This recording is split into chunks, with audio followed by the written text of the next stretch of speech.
How do you read and write to files in C++? This is pretty important, and I think it's time to cover it.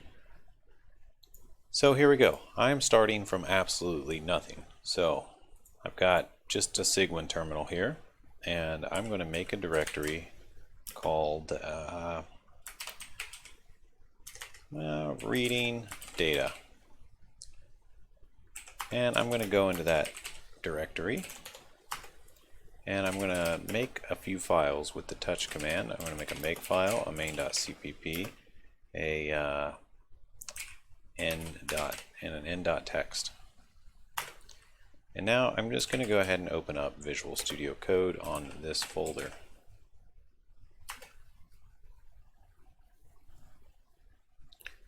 And there we are. This is back a directory. Whoopsie daisies. Okay, I'm going to open up Visual Studio Code on this directory. Close that one.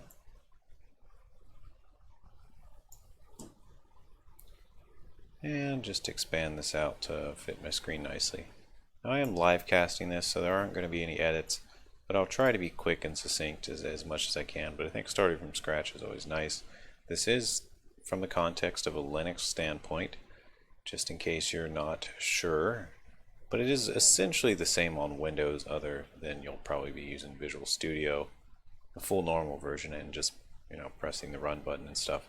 But the commands and how you write things is generally going to be the same. Okay, so I'm just going to get my little compiler ready with a plain make file here.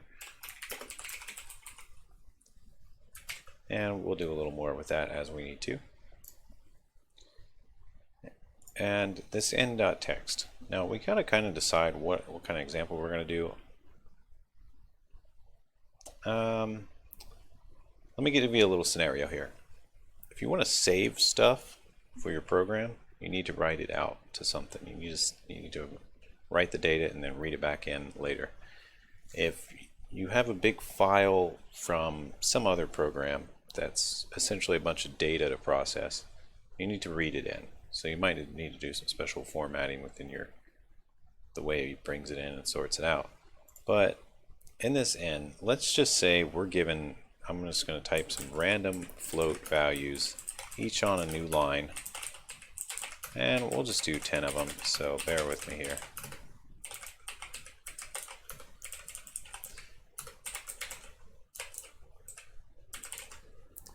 I'll put a .0 there just to fill that out. And let's say we kind of already know the format of these. It is semi-important to know the format that you're bringing them in. So you're going to know based on your file, whether it's a JSON file or a plain text file where everything's on a new line or it's broken up into columns somehow. You often need to look at the file and take this into account. I'm not going to worry about that too much. I'm just going to do a number on each line in this case because that's a pretty simple case. And I really just want to show the absolute basics of it. So if we want to read this in and do something with it, first we're going to need to make a main here. And I'll skip a few lines here and just do, well, just do a main, int main. And of course at the end we're going to return 0. And if we just want to read that in and not anything else, we're going to need a library called ifstream. Or, I'm sorry, am I doing this wrong? fstream, which stands for file stream. So that is the header that includes the classes we need to read and write files. And we do have to declare an object to handle this, and that object for reading in is an iStream. Am I saying that right? I'm just doing a little research. Oh, if. It's an if stream. And I'm not sure if I need standard. Let's see if it's happy with that. No, it is standard. Okay, so there we go. That's one of the nice things about using an editor is it'll help you correct things if you're not entirely sure. And that can be pretty nice. So there we are with fstream. And we declare an if stream, which is an input file stream. and that allows you to read things in. So basically what we do is we need somewhere to store this data, because we could just do n dot let's see, get line and get our data. Well, but first we need to open our file. So we do n.open and we path to our file, which is just n.txt in this case. Now you can declare it like this to open it right away, but we're not going to do that. We're going to open it second just to make it a little clearer. And you want to make sure it's open. So if you do this is open, this returns a Boolean that is true if you have your file open and is false if not. So that way we can check. We can do that in an if statement. If n is open, then we'll go ahead and process it. So let's say we know it's some amount of things on a new line, but we don't necessarily know how many. So we want to record how many we end up getting, and we'll do that with an integer. And I'll just call it how many.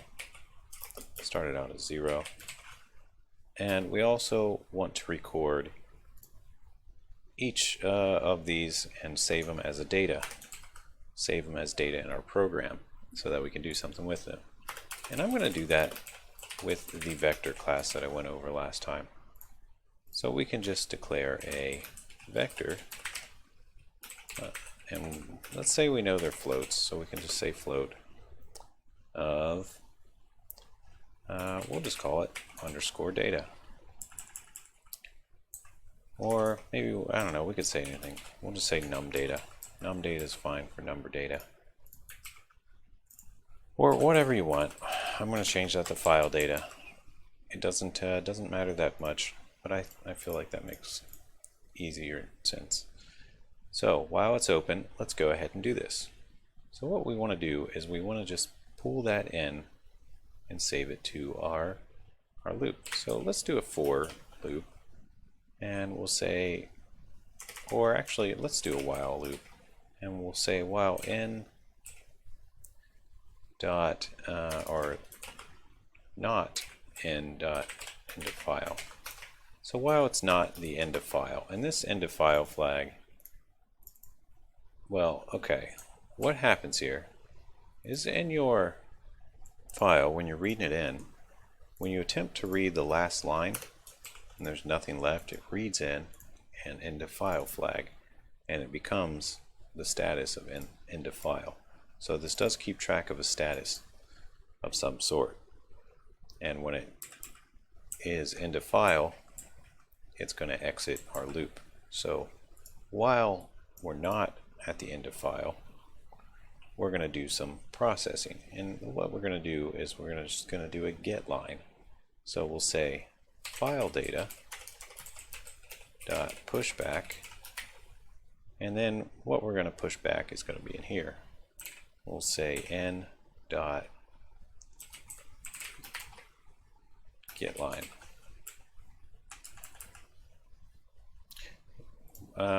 This isn't necessarily the best way to do it. I'm actually going to declare a temp variable here of a float temp that we just use to push back. And we'll start it out as 0. And we'll say temp equals n dot get line. And am I doing the syntax right?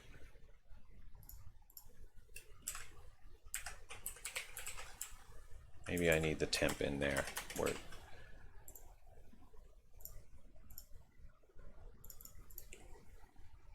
Lesi, I always forget the difference between get and get line, so I need to look it up. So I'm just going to do a quick Google here. Look at get line. Okay, get line saves it as a string. So what we might want to do instead,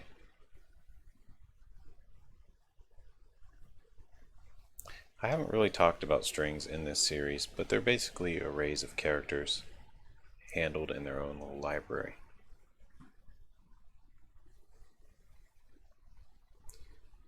And this could get a little complicated, but I want to try to keep it simple. So instead of using getLine, I'm just going to use the same thing you've been seeing, but instead of cn, it's just going to be this input file stream of n, because the console in and console out, cn, cout that we've been using are very similar to this, except instead of going to a console, it's working with files.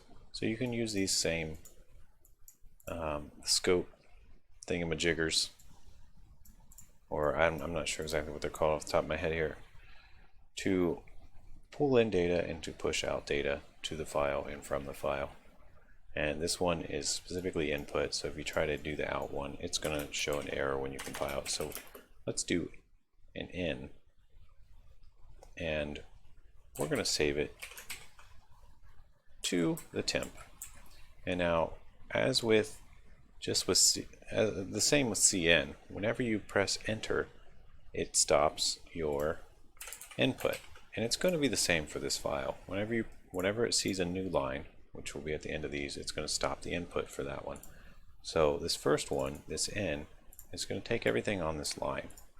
The problem with getLine is it reads in it as a string, so then you have to convert it from a string to your data type, which is not that hard, but I don't want to get into that just as of right now.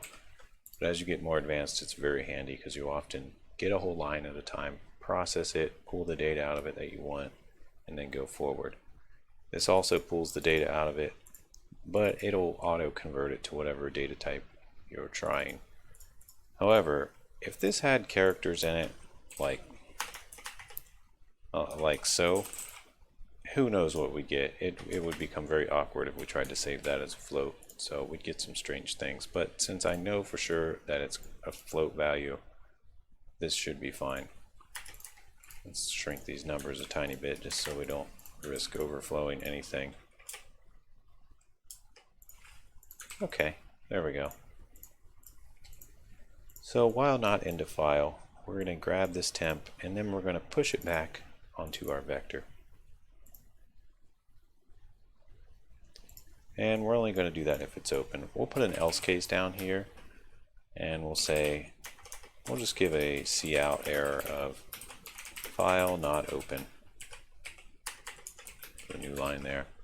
And for this cout to be recognized, of course, we do need iostream. And that's just a little error notification. And now to make sure this actually works, let's do a for loop down here.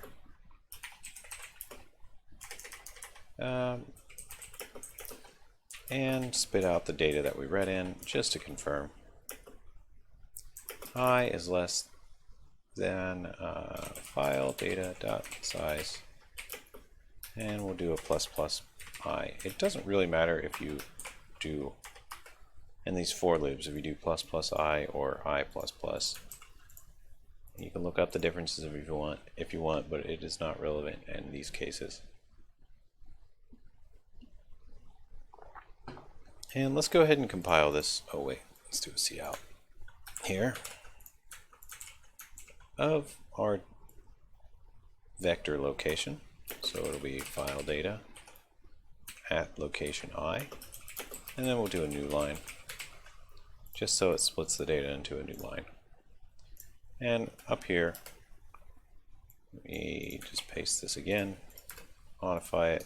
So it's going to spit out this one line before going to this. Data read,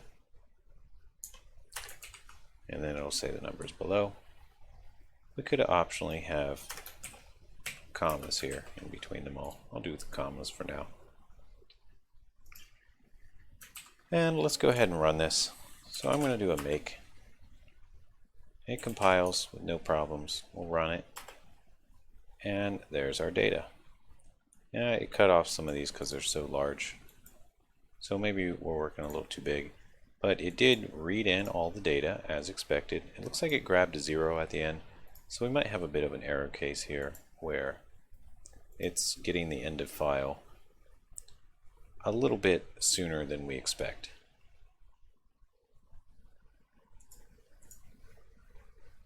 or a little bit later than we expect, because it's grabbing this last one and processing it as 0. And that's okay, but we could make some fine adjustments to make sure that doesn't happen.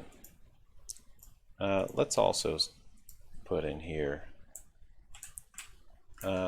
just the size of our vector, because it should be, oops, I'm not trying to click that.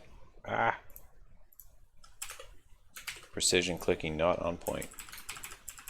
We'll say size of data, yeah, we'll say size of data. And we'll just spit out file data dot size. And we'll do a new line here. So let's go ahead and run that, or build it and then run it. And we get an 11. So we are grabbing this last line as a 0 because there's nothing there. So it just grabs a new line, and of course temp is initialized to 0, so it just ends up putting 0 there. So I think what we do here is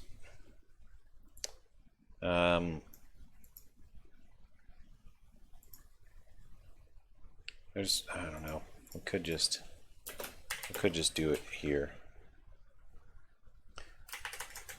The easiest way is to probably just do it above this once.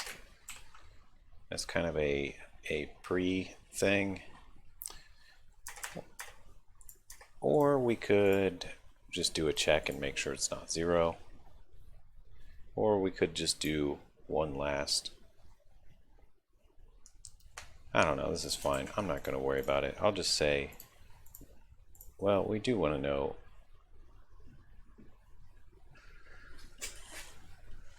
let me think about this for a second.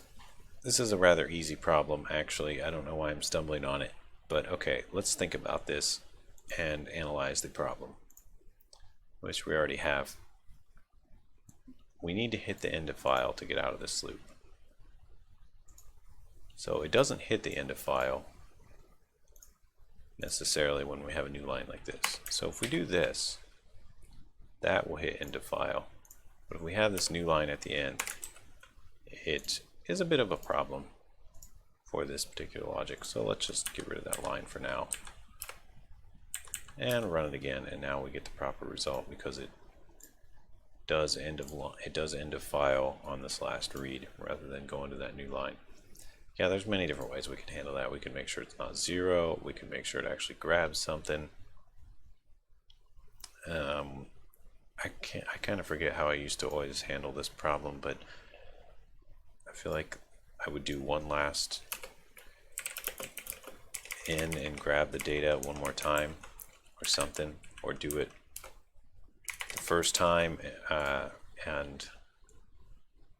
or use a do while and check at the end of the loop before doing pushback or something like that. Because we could essentially do this. Let's make this the end. And make it do here.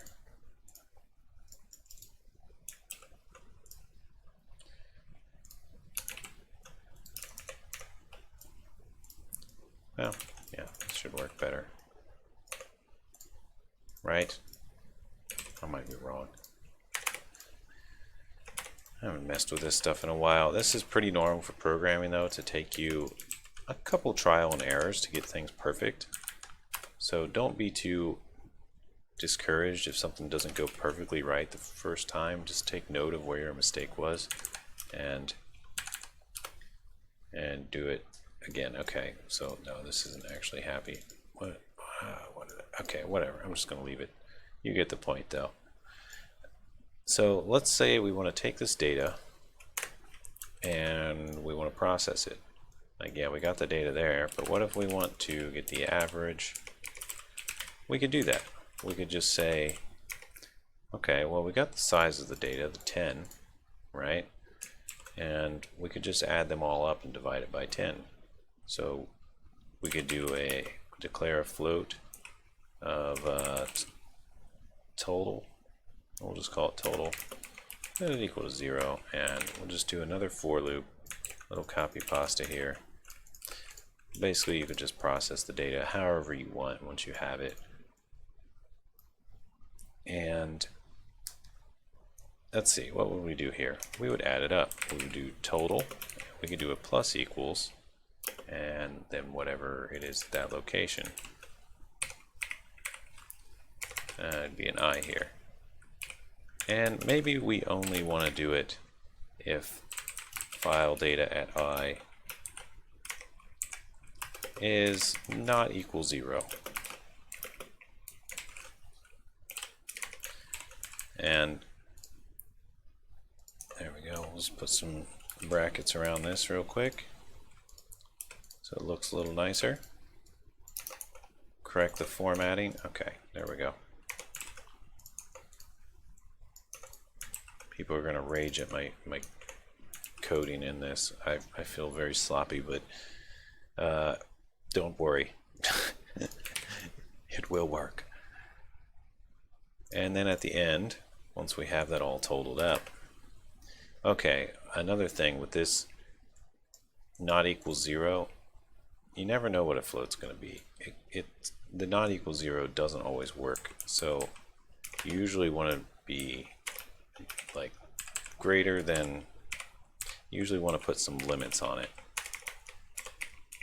I want it to be greater than this negative and less than,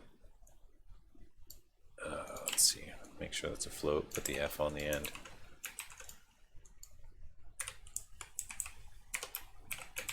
So essentially we're clamping it here. So rather than equal 0, because a float can have these little hanging last numbers, we're doing this clamp method of it needs to be greater than this and less than this. So really close to 0. If it's really close to 0 or 0, we're not going to process it. But this only processes it if it is that. So we're going to do the opposite of that with a not. So if it's not 0, basically, we'll add it to the total.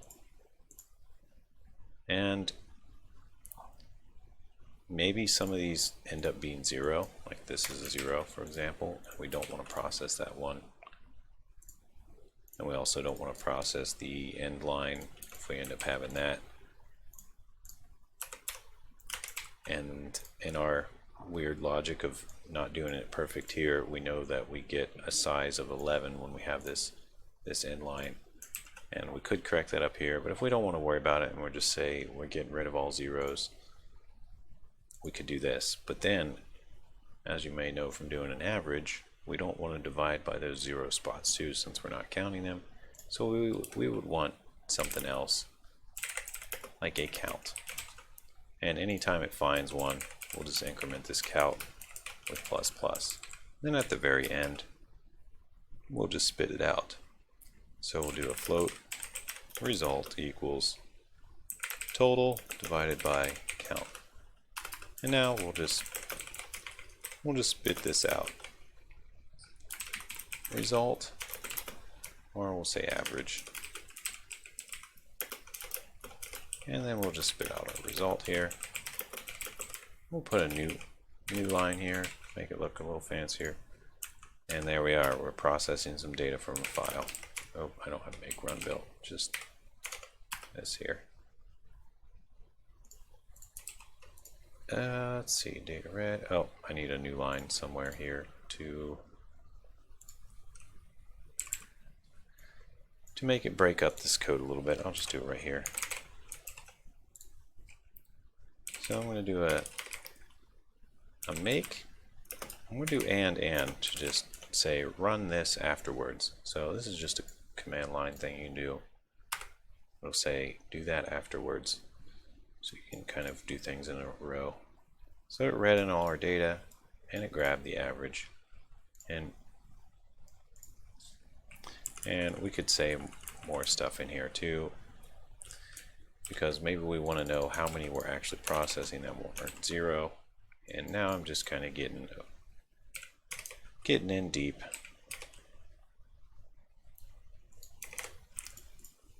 What do we want to say here? We'll say count, and we'll spit out this count number. So I'll do that same command, make and run, and we see that's 9, which is correct, 9 non-zero ones. So that's just a way you can pull in data and process it, do math on it, whatever you want to do with it, all your fancy logic. Okay, so let's talk a little about writing to a file. And for this, I'm just going to put all this code way lower, and we're going to talk a little bit about writing to a file. Well, you know what? Let's just take this result we have, and rather than all these couts, we'll write these to files. So up here, before we do any couts, there's our first cout here. We'll do it before this here. Let's declare an O stream, or an output file stream, O stream. We'll just call it out. Very simple. A lot of people like to declare all their variables at the top before they use them, but I'm just doing it as it becomes necessary. And instead of all these couts, I'm going to replace them with outs. But first, we do need to open a file. So I'll say out.open, and let's make a file here. What do we want to call it? I don't know, we have an end.txt, so let's make an out.txt. And that should open and create the file. If one is already created, it will overwrite it. Now you can change this to like an append mode. I can't remember how to do this off the top of my head, but you're welcome to Google it if you want to do it. But there are modes for opening files where you just append to the current file if it already exists, and that way you can keep stacking up data. But by default, it will just overwrite it and will create it if it's not already made.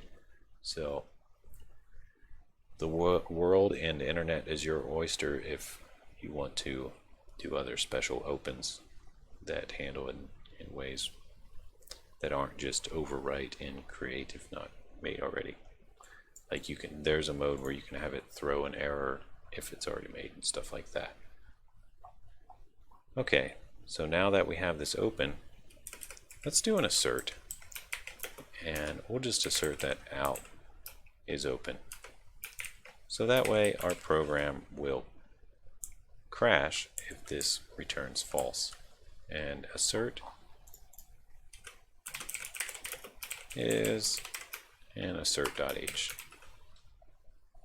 And that's from, I think, the old C libraries. But basically, you can throw this in when you're debugging to make sure your code, it'll just crash on you if it gets to this and it fails. So if this returns false, we're going to get a crash at line 34. So it's just a quick way of not going further if things are buggy. And we're going to turn all these couts into just out. Every cout. Oh, we don't need the standard anymore.